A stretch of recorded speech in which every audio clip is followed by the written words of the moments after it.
Bonjour Vincent Esternel.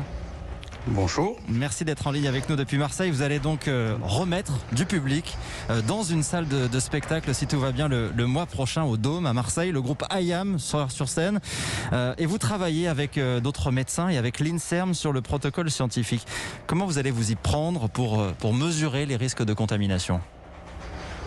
Mais le but de cette étude, c'est d'évaluer le sur-risque de s'infecter à la Covid-19 quand on assiste à un spectacle avec un protocole sanitaire adapté à l'événement et au lieu recevant le public.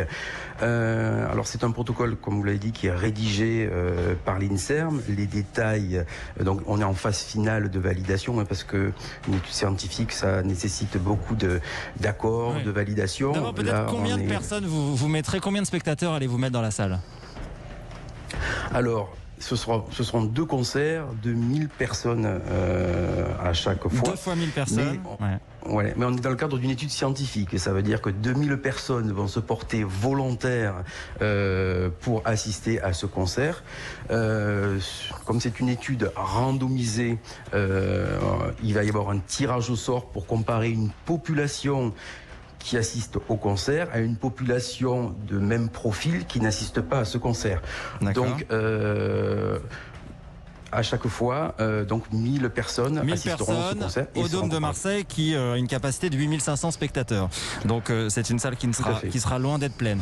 Dans quelles conditions ces 1000 personnes vont assister au concert ? Assis, debout, est-ce qu'il y aura une fosse ? Alors, cette étude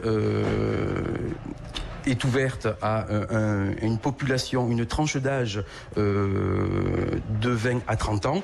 Le but est de protéger au maximum ces volontaires. Donc on va respecter une tranche d'âge qui présente peu de risques de développer une forme grave s'ils venaient à s'infecter. Donc une population plus jeune ? Plus jeune, le choix qui a été fait pour l'instant, c'est une population de 20 à 30 ans. De 20 à 30 ans uniquement De 20 à 30 ans uniquement, sans maladie susceptible effectivement de faire développer une forme grave en cas d'infection par la Covid-19. Donc effectivement une protection de ces volontaires. Donc effectivement on sera sur une configuration dite assise avec des masques, avec le port d'un masque FFP2 obligatoire dès l'accès à la salle. Donc des conditions qui sont quand même très particulières. Masque FFP2, donc des masques qui habituellement sont plutôt réservés aux soignants mais qui protègent plus. Des spectateurs uniquement assis. Et puis je lisais les quelques autres précautions que vous allez prendre à l'intérieur de la salle. Un canon à neige qui va diffuser des produits désinfectants. On va distribuer aussi un sac avec des boissons et de la nourriture parce que les spectateurs ne pourront pas bouger. Il n'y aura pas de buvette. On ne pourra même pas se lever pour danser ou chanter. Tout ça, ça veut dire que si, quand même, à sa place. Mais à sa place uniquement. Alors, on veut protéger au maximum, évidemment, les volontaires, même si on est dans le cadre d'une étude scientifique. Mais pour cette première étude scientifique, on a voulu optimiser leur sécurité. Donc, oui, ils seront affectés à une place, mais ils pourront bien sûr se lever, se trémousser dans la limite de leur siège. De leur siège. On est quand même assez loin des conditions réelles, normales d'un concert.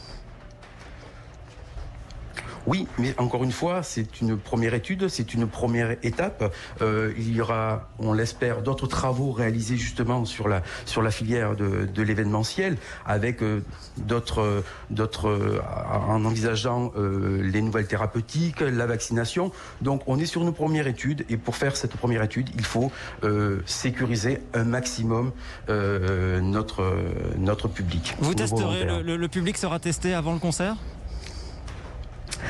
Alors, le public sera testé 3 fois, puisqu'ils seront... Alors, il va y avoir 2 concerts, donc je vous ai expliqué, 2000 personnes sélectionnées, 1000 personnes tirées au sort, ces 1000 personnes vont assister au concert, et bien évidemment, les 1000 autres personnes n'assisteront pas au concert. Sur le deuxième concert, ce qu'on appelle une étude croisée, les personnes qui n'ont malheureusement pas assisté à ce premier concert assisteront à ce concert, au deuxième concert. Et les 1000 premiers qui avaient eu la chance d'y assister serviront de témoins. Donc au total, les 2000 personnes assisteront en 2 fois. Au concert. Voilà. Très bien. Et ils seront retestés ensuite. Testés avant, testés Alors, après. les tests se feront, les tests se feront sous la forme, donc les tests qu'on appelle les tests PCR, la veille du premier concert.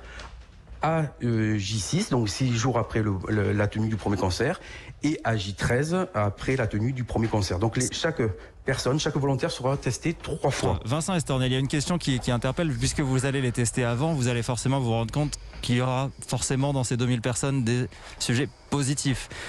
Vous allez les laisser assister au concert pour que cette expérience soit réaliste. Ça veut dire que les spectateurs qui accepteront d'être volontaires, c'est à leurs risques et périls. Ils peuvent être contaminés pendant ce concert. Il y aura des positifs. Bien sûr. Et ça... Voilà, c'est notre différence avec par exemple l'étude de Barcelone qui a testé un autre modèle qui était de tester tout le monde en amont et de ne pas accepter les personnes positives, de les remplacer. Et effectivement, ils ont fait un concert de forme aseptisée. Nous, on fait le choix effectivement de laisser évoluer puisqu'on veut comparer 2 populations, on veut évaluer un sur-risque. On laisse la possibilité effectivement aux personnes qui seront testées positives d'assister au concert. Comme il y aura certainement des personnes testées positives qui n'assisteront pas au concert, et nous, le but étant de comparer ces 2 populations-là. C'est pour ça qu'on sécurise au maximum notre public, avec toutes les mesures qu'on a annoncées tout à l'heure. Mais oui, ça a fait la force de cette étude, c'est que les résultats ne seront connus qu'après la tenue des 2 concerts. Une fois que tout le monde aura passé bien sûr les délais d'incubation. Que nous disent les autres expériences qui ont déjà été menées? Il y a déjà eu des expériences à l'étranger. Qu'est-ce que vous en concluez à ce stade? Ce que l'on sait, c'est que les modèles qui ont été testés n'ont pas révélé l'émergence de clusters dans ces événements-là. Alors ils ont tous été testés selon des protocoles d'études différents. Ils apportent tous un élément intéressant dans la perspective de la réouverture. Et c'est pour ça que nous souhaitons présenter tous ces résultats qui sont faits, d'études, de travaux qui sont faits en France et à l'étranger, lors d'un congrès qui se tiendra, on l'espère, avant la tenue des festivals cet été, sur Marseille, où l'idée est de synthétiser tous ces travaux qui sont faits en France mais à l'étranger, d'en faire une synthèse et de présenter des solutions à nos décideurs, au gouvernement, dans le but de la réouverture des salles de spectacle. Voilà la question qui se pose notamment pour les festivals cet été. Il y a un rendez-vous dès aujourd'hui, d'ailleurs on en parlait tout à l'heure, entre Roselyne Bachelot et les acteurs du spectacle. Une dernière chose, Vincent Estornel, on va repréciser qu'il n'y a pas de billets en vente pour ces concerts tests. Oui, c'est très important. C'est vous qui recrutez les volontaires. Comment ils peuvent se manifester en 2 mots? Alors, le choix qui a été fait, c'est d'aller recruter des volontaires au niveau de Aix-Marseille Université. À l'université. Donc, ils vont pouvoir s'inscrire sur une plateforme en remplissant évidemment tous les formulaires et toutes les acceptations quand on rentre dans une étude scientifique. Donc, oui, c'est très bien de préciser qu'il n'y a pas de billetterie, il n'y aura pas, c'est un concert, ce n'est pas un concert à but lucratif, puisque tous les artistes interviennent de façon bénévole sur cette étude-là. Donc il n'y a pas de billetterie. On sait qu'il y a des billetteries parallèles qui se sont montées, des escrocs. Oui. Donc non, il n'y a pas de billetterie. On est dans le cadre d'une étude scientifique, donc ça se fera sur le volontariat via une plateforme que mettra en place l'INSERM. Des volontaires entre 20 et 30 ans, on l'a compris, pour assister à ce concert, le retour d'IAM sur scène à Marseille. Ce sera aussi un événement. Merci infiniment. Merci Vincent Estornel.